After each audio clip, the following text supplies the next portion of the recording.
Hey everyone. Well, welcome to a day hike in the Eldorado National Forest, Lake Tahoe Basin Management Unit, and the Humboldt-Toiyabe National Forest. This hike spans over 3 national forests and 2 regions and 2 county lines. We are at Carson Pass, just below Red Lake Peak. Heading up to that peak now. We're gonna traverse past Red Lake Peak to Stevens Peak, and then down to Waterhouse Peak, and then end in Luther Pass off of Route 89. It's about 9 miles, roughly traversing around 10,000 feet. So come on, follow me, see how this goes.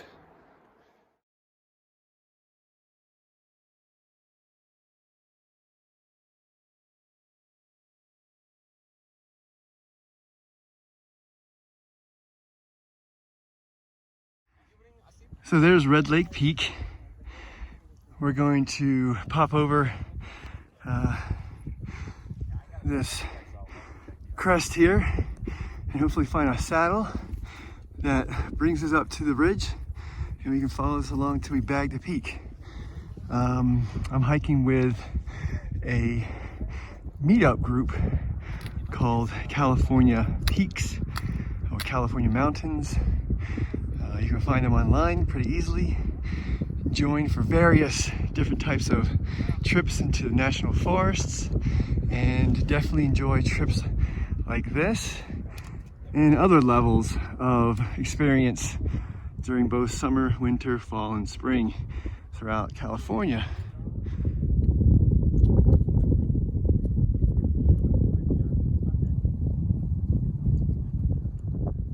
And up we go. We have ditched the snowshoes as we walk along volcanic rock and obtain the peak of Red Lake Peak right there. So one thing we're doing is we're following a GPS trail that other climbers have successfully used to bag the peak.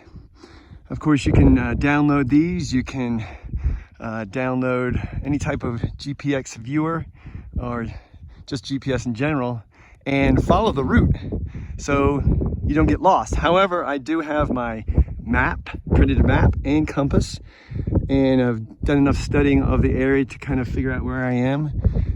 So yeah, make sure you stick around for the 10 essentials, certainly what I packed for this trip, and we'll see you on the peak.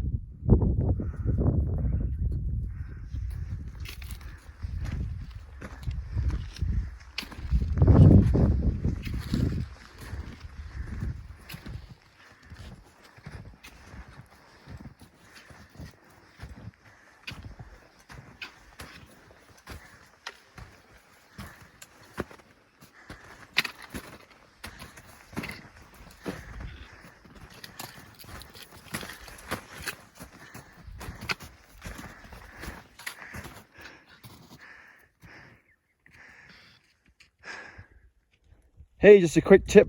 I don't know if you guys know this, but adjustable poles are great. You can extend them for going downhill, which helps on your knees. You can also shorten them, which assists you giving your arm a right elbow to propel you up hills. Quick tip. Here we go.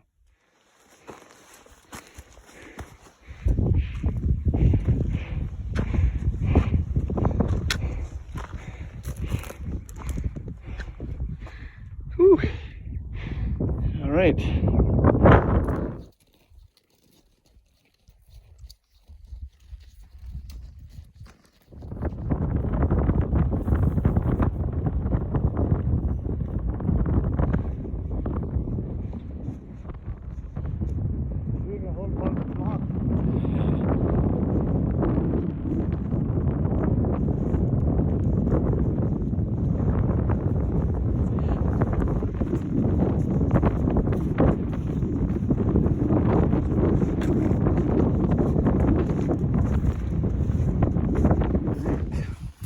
Well, this is what it's like to have somebody lead the way, post holing ahead of you. Not too deep. All right, come with me. We're gonna cross this part. Maybe you've done this peak. Heck, maybe you're on your couch. If you are, can you get me a bag of chips, please? All right. Here we go.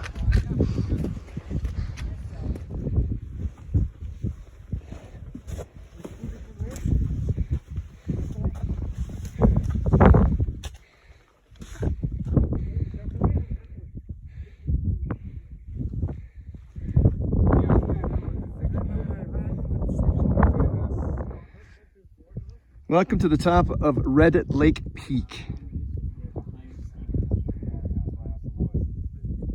Lake Tahoe. We all made it. Bit of a scramble. We came around, came up through here, and then back the peak.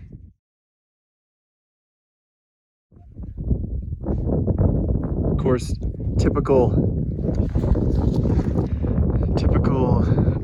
peak baggers, we all look around and go, ooh, that one looks good, that looks good, ooh, let's climb that next. And we're heading down to the saddle here. You can see everyone here, and then we're basically going to follow the exposed dirt area up to Stevens Peak. Well, that was a fun slide.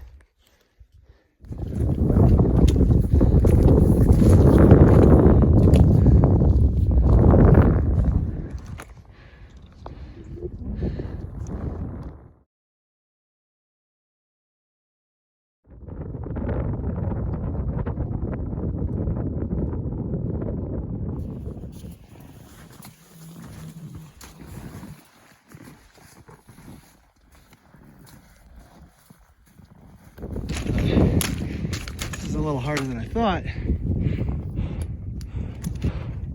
A lot of loose scree, talus, what have you. Looks are definitely deceiving on this one.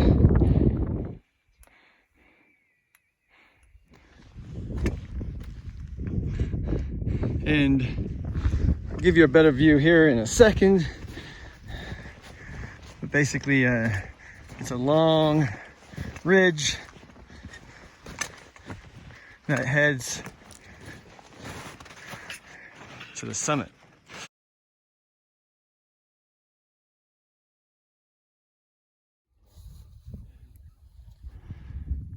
Here we go, the top of Stevens Peak.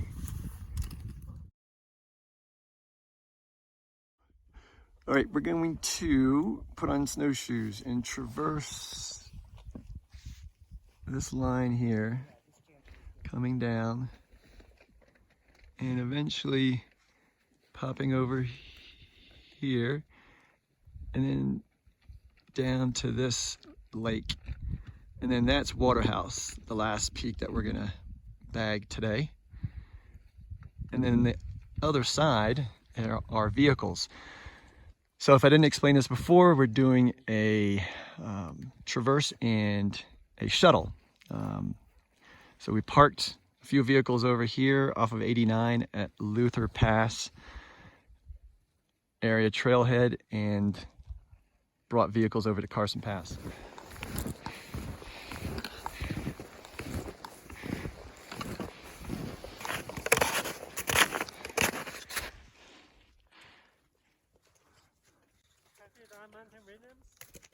What's that?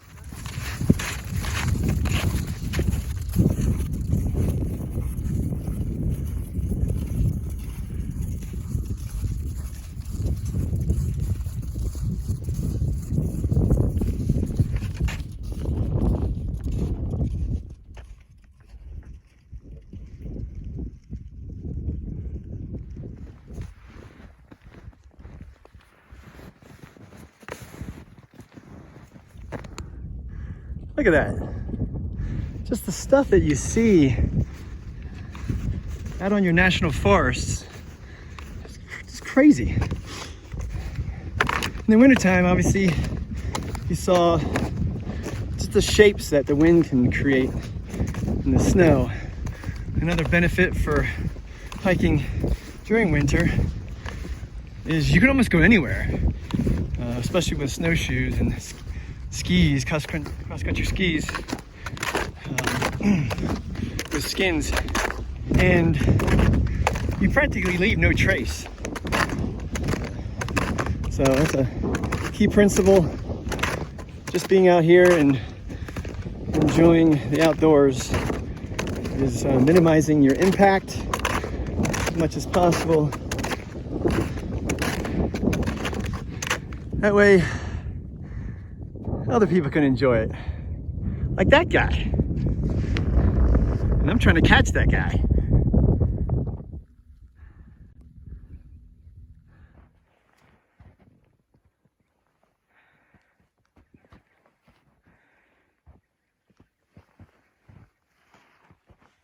You want solitude?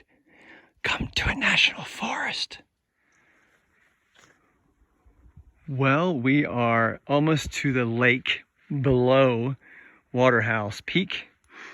We're sloshing through this stuff. So I'll give you an idea. This is very heavy, deep snow. It's just energy sapping, to be honest. Climbing would be just to go over there, other side of the lake, and just climb up that friggin' slope. So that's Waterhouse? Yeah. Well, that's like that's like a sub peak of Waterhouse. Oh, okay. Yeah. So we just came up Waterhouse pretty much direct, straight line, vertical. Our lead climber is just insane. I'm actually using my vertical assist bars. There you go. Which are crazy critical at this point. What's amazing is we're getting ready to end the snowfield and use of snowshoes, which I'm super excited about, and basically go boot to ground, and possibly on the left is the summit. Hope so. I'm tired. Okay, to the summit. That is where we came from.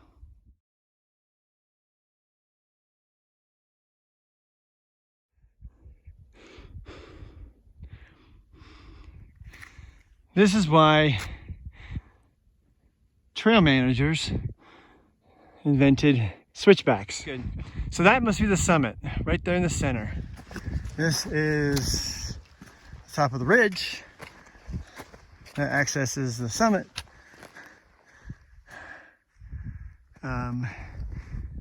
We started at roughly 8:30. It's almost 6 now. Of course, we're hoping that we can exit before we have to use headlamps.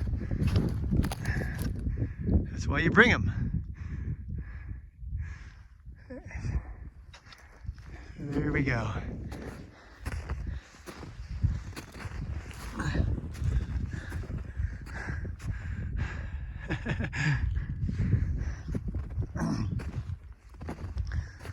Oh my.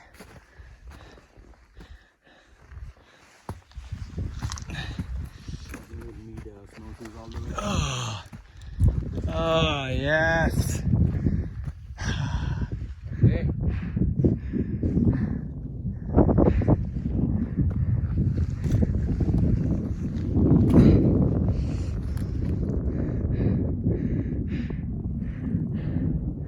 Waterhouse Peak. Bagged.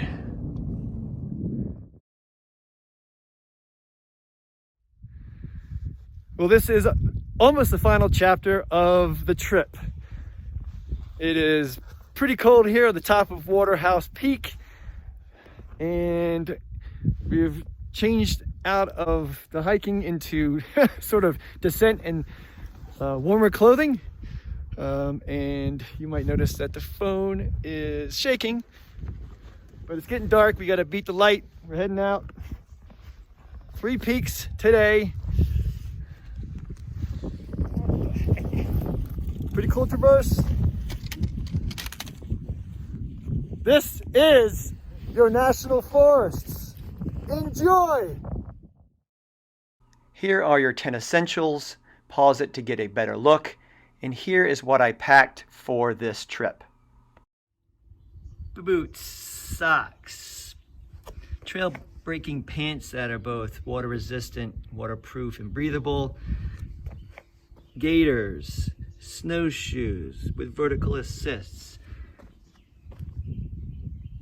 backpack, adjustable poles, extra clothing including socks, puffy jacket, shirt, breathable. Got another puffy jacket for the outer layer, sunscreen protection, hat, sunglasses, lip balm, buff, neck protection, sunscreen,